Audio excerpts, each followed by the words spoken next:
उत्तराखंड क्रांति दल ने मंत्री प्रेमचंद अग्रवाल की ओर से दिए गए बयान के खिलाफ विरोध का ऐलान किया है। पौड़ी में आयोजित एक पत्रकार वार्ता में उपक्रांत के केंद्रीय अध्यक्ष पूरन सिंह कटहत, केंद्रीय अध्यक्ष युवा प्रकोष्ठ आशीष नेगी, कार्यकारी अध्यक्ष आनंद प्रकाश जुयाल और अन्य पदाधिकारियों ने आंदोलन की आगामी रणनीति के बारे में जानकारी दी। उपक्रांत के नेताओं ने कहा कि मंत्री प्रेमचंद अग्रवाल की ओर से विधानसभा में पहाड़ियों को अपशब्द कहने के बाद उनका विरोध और तेज हो गया है। उपक्रांत ने कहा कि मंत्री का यह बयान राज्य के मूल निवासियों के लिए अपमानजनक है और इसे किसी भी स्थिति में बर्दाश्त नहीं किया जाएगा। प्रेमचंद्र अग्रवाल को अगर मंत्री पद से बर्खास्त नहीं किया जाता है तो युवा प्रकोष्ठ, केंद्रीय युवा प्रकोष्ठ, उत्तराखंड क्रांति दल युवा इसकी जिम्मेदारी लेता है कि आक्रोश फिर हम अपने हिसाब से तय करेंगे। और हमारा इतिहास आप सभी लोगों को पता है, कम से कम इस बयान पर हम चुप नहीं रहेंगे। हमने बलिदानों के बाद ये प्रदेश बनाया है और बलिदान देने से हम कतराते नहीं। तो ये चेतावनी है पूरी सत्ताधारियों को, उन मित्र विपक्षों को जो पहाड़ के उत्पीड़न पर, पहाड़ की ऊपर जब ये असभ्य वाणी की गई उसके ऊपर चुप रहे। तो प्रेमचंद्र अग्रवाल को बर्खास्त करने की मांग को लेकर हमने, और 10 तारीख को हम समस्त जनता को कह रहे हैं कि आप अपने विधायकों से पूछिए कि आप क्यों मौन रहे। ये बहुत बड़ा प्रश्न है। बहुत लंबी लड़ाई के बाद, 42 शहादतों के बाद, एक बड़े जन आंदोलन के बाद एक राज्य मिला है। और उस राज्य में आज ये हालत हो गई कि जिन लोगों ने इसके लिए संघर्ष करा, लड़ाई लड़ी, और आज उन्हीं को एक कैबिनेट मंत्री हो, वो भी प्रदेश के सदन में जहाँ से सब कुछ तय होता वहाँ से सबके सामने गाली दे रहा है। इससे बड़े दुर्भाग्य की बात क्या हो सकती है उत्तराखंड के लिए। और ये भी, इससे और भी बड़ी दुर्भाग्य की बात है कि एक खुशहाल सिंह बुटोला जी उसका प्रतिरोध करते हैं और विरोध करते हैं, लखपत सिंह बुटोला जी उसका विरोध करते हैं, और बाकी वो तो विधायक जो चुपचाप बैठे हुए वो मोह देख रहे वहाँ पे। अरे भाई तुम कांग्रेस, तुम मित्र विपक्ष बन गए, बीजेपी वाले चलो, बीजेपी वाला था तो तुम भी मित्र विपक्ष की भूमिका में क्यों बैठे हो भाई। अरे कुछ वहाँ पे प्रतिरोध करना चाहिए था, आपको बोलना चाहिए था भाई तुमने ऐसा कैसे बोले, तो बहुत गलत बोल दिया आपने। लेकिन उत्तराखंड का अंदर बिल्कुल कमर कस चुका है। हम प्रेमचंद्र अग्रवाल जी को हमारे पहाड़ में तो पानी के नीचे तक नहीं छोड़ेंगे। अरे आंदोलन होगा, हम जन जागरण कर रहे हैं, लोगों को जो है, लोगों को जनता के बीच में जा रहे हैं कि ये हालत होगी, इसीलिए राज्य लिया था क्या। आज उसने सदन जैसी गरिमामय सदन से पहाड़ियों को गाली दी है। और ये तो पूरा उत्तराखंड लामबंद है, उसको उसकी तो वो जाएगी मंत्री पद भी। लेकिन हम औरों को भी चुनौती देना चाह रहे हैं, जो अन्य लोग हैं। अगर प्रेमचंद्र अग्रवाल का अनुसरण किया तो हमारे युवा, हमारे उत्तराखंड के लोग उनका मुंह काला करेंगे और चैन से नहीं रहने देंगे।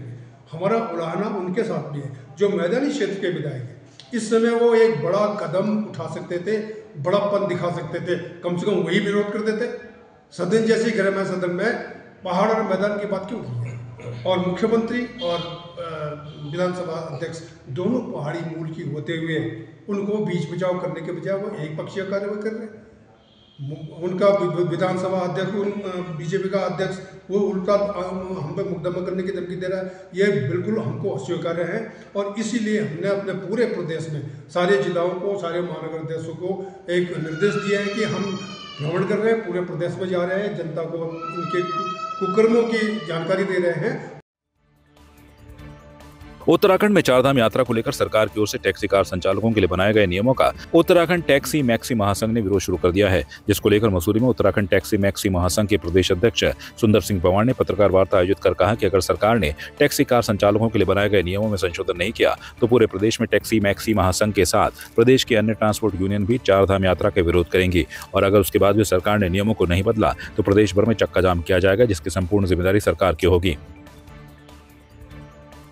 जो नियम अभी उत्तराखंड सरकार ने किया है कि चारधाम यात्रा में जो आपको एक डिक्लेरेशन फॉर्म जो आपको देना पड़ेगा यात्री को, पहले तो रजिस्ट्रेशन की ज़रूरी किया था और अब उसके साथ एक डिक्लेरेशन फॉर्म भी किया कि आप कहाँ रहेंगे, कौन से होटल में रहेंगे, कौन से रेस्टोरेंट में खाएंगे, कहाँ आपको रुकना होगा। ये सब चीज़ जो बाध्यताएं की जा रही है उत्तराखंड सरकार द्वारा टूरिस्टों के लिए, चारधाम यात्रा के लिए, मैं उसका पुरजोर विरोध करता हूँ। और अगर इन्होंने इस प्रकार के इस नियम को वापस नहीं लिया तो हम लोग चक्का जाम करने के लिए बाध्य हो जाएंगे और पूरे चारधाम का हम लोग विरोध करेंगे, पूरे उत्तराखंड से। मसूरी पुलिस की ओर से मसूरी के गांधी चौक पर मसूरी के स्थानीय लोगों और देश विदेश से मसूरी में आ रहे पर्यटकों को नशे के विरुद्ध जागरूक किया गया। मसूरी कोतवाल संतोष कंवर ने बताया कि पुलिस महानिदेशक उत्तराखंड के दिशा निर्देश के अनुसार वर्तमान में संपूर्ण उत्तराखंड में समाज में बढ़ रही नशे की प्रवृत्ति की रोकथाम और आम जनता को जागरूक करने के लिए नशा मुक्ति अभियान चलाया जा रहा है, जिसको लेकर मसूरी में मसूरी पुलिस की ओर से लोगों को जागरूक किया जा रहा है। उन्होंने बताया कि उत्तराखंड सरकार ने ड्रग्स फ्री देवभूमि मिशन 2025 की शुरुआत की है, जिसका उद्देश्य राज्य को 2025 तक नशा मुक्त बनाना है। रामनगर में पुलिस ने एक महिला गांजा तस्कर को गिरफ्तार कर बड़ी सफलता हासिल की है। यह महिला लंबे समय से नशे का कारोबार कर रही थी और युवाओं को नशे की लत में धकेल रही थी। पुलिस ने उसके घर पर छापेमारी कर उसे रंगे हाथों गिरफ्तार किया। रामनगर के गुलर घाटी इलाके में पुलिस को लंबे समय से एक महिला की ओर से अवैध रूप से गांजा बेचने की शिकायतें मिल रही थी। रामनगर कोतवाली पुलिस ने महिला उप निरीक्षक सुरभि राणा के नेतृत्व में एक टीम गठित की और उस महिला के ठिकाने पर छापा मारा। रामनगर क्षेत्र में काफी लंबे समय से एनडीपीएस का माल गांजा वगैरह इस तरह से बेचने की शिकायतें मिल रही थी। तो इसमें हमने कल एक महिला आशा देवी पत्नी नन्हे त्यागी को गिरफ्तार किया है। इसमें हमारी महिला सब इंस्पेक्टर सुरभि राणा और टीम रही है। गिरफ्तार कर इनको आज जेल भेज दिया गया। ये एक पाउच बनाकर बेचते हैं, लगभग 33 पाउच गांजा मिला। उत्तराखंड के पूर्व कैबिनेट मंत्री एवं डीडीहाट विधायक बिशन सिंह चोभाल ने खटीमा पहुंचकर पीडब्ल्यूडी गेस्ट हाउस में भाजपा कार्यकर्ताओं के साथ मुलाकात की और सहकारी समिति के नव निर्वाचित पदाधिकारियों को शुभकामनाएं दी। वहीं विधायक बिशन सिंह चोभाल ने इस अवसर पर कहा कि राज्य और केंद्र में बीजेपी का शासन है, इसलिए ग्राम सभा चुनाव में बीजेपी उम्मीदवारों को जिताया जाए, जिससे कि ग्राम पंचायतों का विकास हो सके। थोड़ा कोऑपरेटिव के बारे में चर्चा हुई और उसके बाद पंचायती चुनाव होने हैं जल्दी से, इस विषय में भी चर्चा हुई। यहाँ के कार्यकर्ताओं से भी मैंने सबसे जिन लोगों ने स्वागत किया और मंडल अध्यक्ष का भी हमने स्वागत किया। नए अध्यक्ष जी हैं, इनके नेतृत्व में हमारी जो यहाँ पर पंचायत चुनाव है, कोऑपरेटिव चुनाव है, हम बिल्कुल विजयी होंगे, क्योंकि अपनी सरकार है, केंद्र में भी, प्रदेश में भी अपनी सरकार है, तो नगर में भी अपनी सरकार है, तो पंचायतों में अपनी सरकार होनी चाहिए। बिल्कुल नीचे स्तर से लेकर ऊपर तक अपनी सरकार है, तो तब काम जनता के बीच में काम भी दिखाई देता है और लोग केंद्र और प्रदेश की सरकार की जो जन कल्याणकारी योजना है वो जनता तक पहुंच पाती है।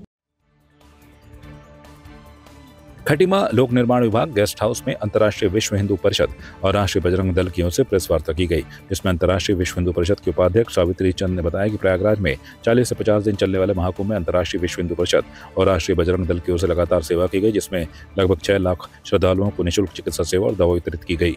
लगभग 1 करोड़ लोगों को निःशुल्क भोजन की व्यवस्था की गई और लगभग 2 लाख श्रद्धालुओं के लिए रुकने की व्यवस्था की गई। कुंभ में हमारा 10 जनवरी से निःशुल्क सेवाएं प्रारंभ हुई, जिसमें आवास, निःशुल्क चिकित्सा और निःशुल्क भोजन, दिन रात हमारा गर्म पानी फ्लास्क उनको दिया गया और करीब 50 लाख कंबलों की व्यवस्था थी, जिसमें कि अखाड़ों से लेकर आम जनता तो थी, अखाड़ों से लेकर पुलिस से लेकर सब लोगों ने उसका आनंद उठाया, क्योंकि ठंड बहुत थी और जो जितना चाहता था उसको हम निःशुल्क कंबल दे देते, चाहे 4 मांगे, 8 मांगे, 10 मांगे, कोई उसकी सीमा नहीं थी। चिकित्सा सेवा कितने लोगों? चिकित्सा सेवा तो उसमें 4 डॉक्टर बैठते थे और उसके साथ साथ हम लोगों ने अलग अलग स्टेट से अलग अलग लोगों से डिमांड की थी, ताकि क्योंकि सभी लोग उतने दिन लगातार सेवा नहीं दे सकते, तो अपने अपने हिसाब से कोई 10 दिन, कोई 15 दिन, कोई 20 दिन, कोई 25 दिन, इस तरह से डॉक्टर्स को हमने रिक्वेस्ट किया था। आपकी इस पर क्या राय है, हमें कमेंट कर जरूर बताएं। इसके साथ ही आप हमारे YouTube चैनल को सब्सक्राइब कीजिए। आप हमें Facebook, Instagram, Twitter पर फॉलो भी कर सकते हैं और संवाद 365 के साथ एक क्लिक में जुड़ने के लिए डाउनलोड कीजिए संवाद 365 ऐप।